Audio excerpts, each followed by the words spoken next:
નમસ્કાર, સત્યમેવ જયતે લાઈવ ન્યૂઝમાં આપનું સ્વાગત છે।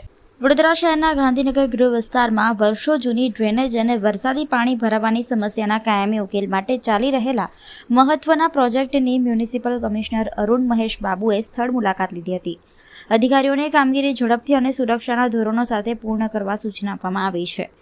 વડોદરા મહાનગરપાલિકા દ્વારા શહેરમાં ડ્રેનેજ વ્યવસ્થા વધુ મજબૂત બનાવવા માટે 70થી વધુ વિવિધ પ્રોજેક્ટ હાથ ધરવામાં આવ્યા છે, જેમાંથી લગભગ 30 કામો પૂર્ણ થઈ ચૂક્યા છે, જ્યારે બાકીના કામો વિવિધ તબક્કામાં ચાલી રહ્યા છે। હાલમાં 20 જેટલા કામો યુદ્ધના ધોરણે ચાલી રહ્યા છે અને 3 મહત્વના કામો આગામી 1 અઠવાડિયામાં પૂર્ણ કરવા સૂચના આપવામાં આવી છે। ગાંધીનગર ગૃહ વિસ્તારમાં હાલ પુશિંગ પદ્ધતિથી નવી ડ્રેનેજ ટ્રંક લાઇન નાખવાની કામગીરી ચાલી રહી છે।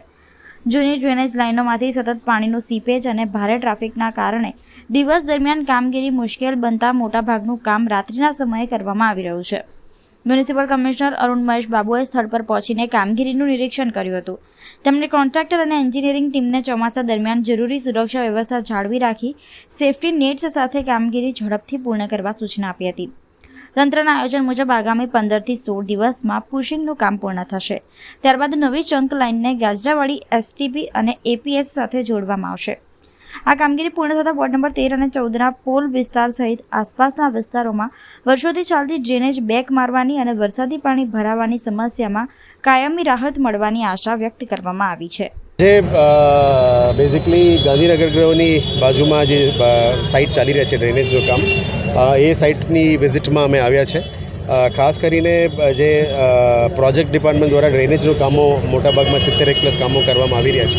આમાં 30 કામ પૂરું કરીને બાકી 40 કામની પ્રગતિની રિવ્યૂ કરવામાં આવ્યું છે।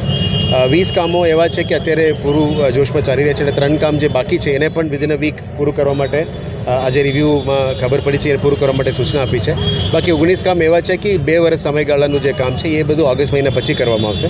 અહીંયા જે કોમ્પ્લિકેશન્સ હતી, અહીંયા આજુબાજુના વિસ્તારમાં જ્યારે પુશિંગથી જે લોકો કામગીરી કરી રહ્યા છે ત્યારે પાણીનું સીપેજ વધી રહ્યા છે, જૂના લાઇનોની લીકેજ પણ આવી રહ્યા છે, એટલે પુશિંગથી જે ધીરે ધીરે કામ થાય છે પણ અહીંયા ટ્રાફિક ડાયવર્શન પણ ના લઈ શકાય, એ મેજર કોમ્પ્લેક્સિટી છે, એટલે રાતમાં જ કામ થાય છે અને ચોમાસા આવે એટલે આ બધું પણ ડિલે થઈ રહ્યા છે। પણ અત્યારે કોન્ટ્રાક્ટર અને એન્જિનિયરિંગ ટીમને સૂચના આપી છે કે આ સેફ્ટી નેટ્સ બધું લગાવીને કામગીરી કરો। પુશિંગથી જ એ લોકો કહે છે કે 15 to 16 ડેઝમાં આ કામગીરી પૂરું કરશે। પછી જે મેજર 13 નંબરમાં જે વોટર લોગિંગ અને ડ્રેનેજનું જે કમ્પ્લેન છે, આ બધા લાઇન ખેંચીને અમે એસટીપી એપીએસમાં મૂકીને ગાજરાવાડી એસટીપીમાં લાઇન મોકલવાની પ્લાનિંગ છે। We are trying our best કે મેક્સિમમ કામ પતી જાય, વહેલા તકે પતી જાય, જેથી કરીને વોર્ડ નંબર 13 અને 14માં જે મેજર કમ્પ્લેન્ટ્સ છે એ બધાનું પણ નિકાલ થઈ શકે એવા અત્યારે તૈયારીઓ છે। સર, આ નીચાણવાળો વિસ્તાર છે, વરસાદમાં અહીંયા પાણી અને 2-3 ફૂટ ભરાઈ જાય છે, તો એના માટે નીચેવાળો વિસ્તાર છે એટલે જ વોટર લોગિંગ થાય છે અને બાંધકામો ઘણી બધી થઈ ગયા છે જૂના સમયથી। હવે એની નિકાલ એ છે કે જેટલા પણ વોટર લોગિંગ થાય છે આપણે પમ્પ્સ મૂકીને કાઢવું પડશે અથવા એપીએસમાં લઈ જવું પડે અને ફ્યુચરમાં એસટીપી લાઇન સાથે જોડવું પડે। અમે પ્લાનિંગ એ જ રીતે કરીએ છીએ કે આ ટ્રંક લાઇન બનવાથી આખું 13 નંબરની વિસ્તારમાં પોલ વિસ્તારની જેટલા કમ્પ્લેન્ટ્સ છે એમાં પણ નિરાકરણ કરવા માટે જ આ કામગીરી રિવ્યૂ કરવામાં આવી છે। ટીમ દ્વારા કહેવામાં આવ્યું છે કે આ કામ કરવાથી જ they will be able to permanently solve this problem કે વારંગડીએ ડ્રેનેજ ઉભરાય છે, આ બધું કામ પૂરું થશે।